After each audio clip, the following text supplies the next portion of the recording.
On December 8, 1941, Japanese forces began their invasion of Guam.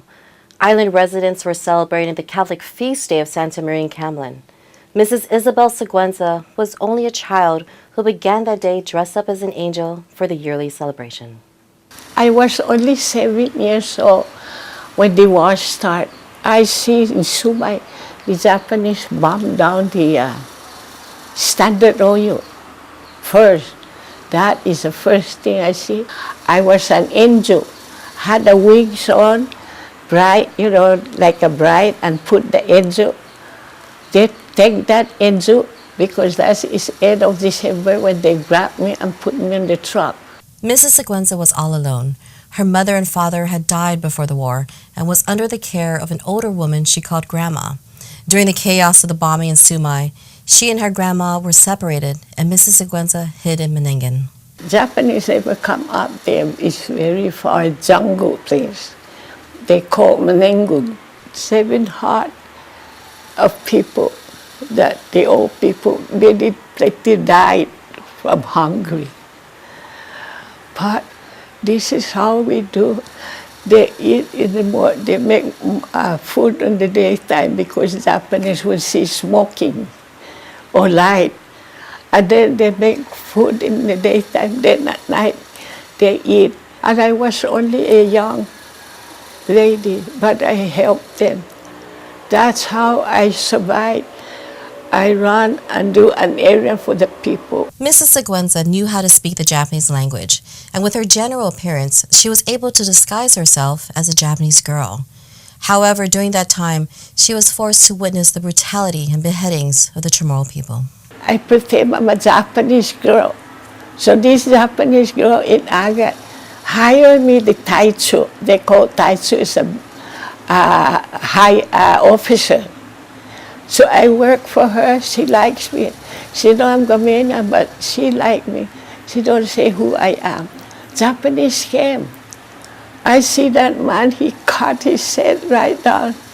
Oh, I say, maybe I'll be next. The Guamenan people, plenty died.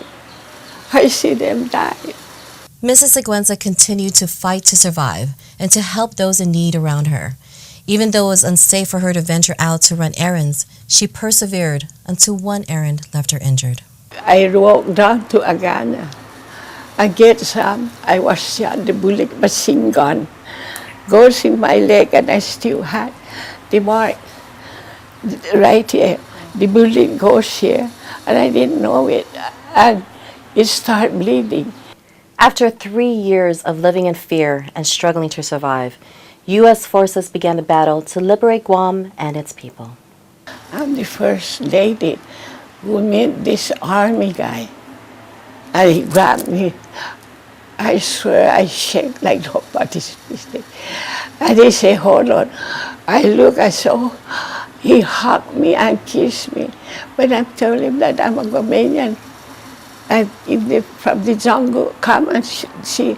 So I take them to show where the people is. And we all come out. So they take us, all the people up to they go, Agat up the hill. Down in Agat, up in the jungle, the Americans start feeding us. After the war, Mrs. Siguenza was finally reunited with her grandma. She was only 10. But I survived the war.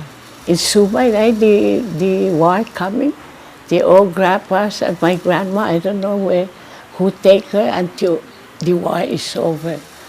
When he grabbed me and I said, oh, my granddaughter.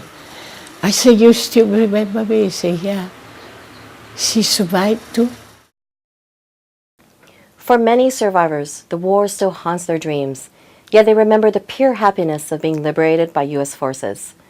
It is because of their strength and perseverance that this year we celebrate Guam's 70th Liberation Day and honor generations of service. Guahusi Kalista Nicholas Perez, Ginin Hamini Joint Region Marianas Public Affairs, Dunklu Nasi Duas Masi. Adios, Guahan.